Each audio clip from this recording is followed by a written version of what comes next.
This week might be your chance to see the northern lights. The visibility of the aurora borealis, or northern lights, is influenced by the intensity of a geomagnetic storm. Experts are predicting elevated auroral activity starting this Thursday.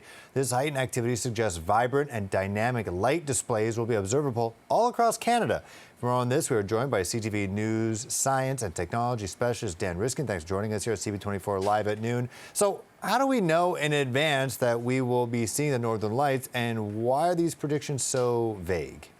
Well, so we know that these geomagnetic storms that come from the sun take a little bit of time to cross the big spans of space. They don't travel at the speed of light and finally reach the Earth. And then once they reach the Earth, we know that they're correlated with increased auroras. But we don't know exactly where those auroras are going to happen or how bright they're going to be. But we do have a sense of timing. So there's been basically a big ejection that's come from the sun. It's headed towards the Earth right now. It sounds very ominous when you say it that way. It sounds like we need to assemble the Avengers or something like that. But fortunately, we have a magnetic field. And so what people are going to see Thursday night and possibly into the weekend as well is probably a lot more northern lights. And if you're up north in a place like Edmonton or farther north than that, you're going to definitely see some great shows. But here in Toronto, we don't normally get northern lights. There's a good possibility that, especially if you get out of the city, this might be a weekend or even just Thursday night where there's some northern lights are finally visible in Toronto, which is a rare treat, but something we might be able to see.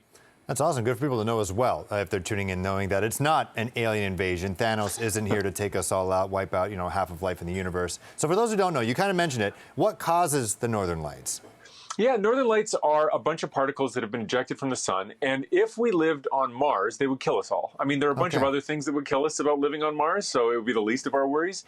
But the fact that our planet has this dynamic, magnetic, moving system underneath us protects us with this magnetic field that when those particles come in from space, they would normally wipe us out and kill us all, but they get destroyed in space. So, yeah, we don't have Thanos coming in and the Avengers beating them up, but we do have something that's like on par with that, which is all these particles that would otherwise kill us getting destroyed as they hit the atmosphere. So the northern lights looks very peaceful, and there are all kinds of mythologies in different parts, especially around the northern climates and around the South Pole as well, where there are southern lights.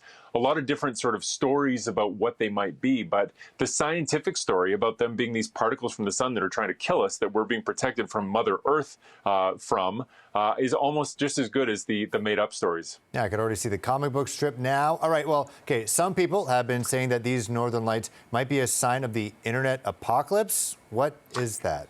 Yeah, the internet's not going to go out on Thursday, we don't think. But the increased solar activity that we're seeing right now is part of something called the 11-year solar cycle. And basically, the sun every 11 years gets excited and starts sending more stuff our way. And it's not much. It's less than 1% of an increase.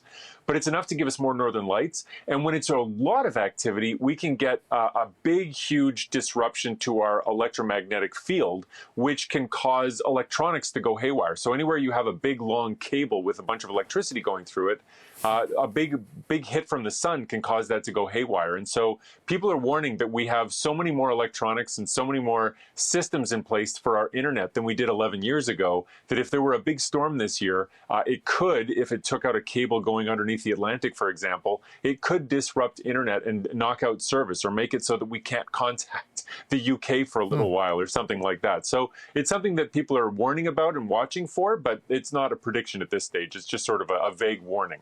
All right, we got solar flares, we got asteroids. It's scary stuff out there, but thankfully we have this atmosphere to protect us for most of it. Dan Riskin, thanks so much. We appreciate it.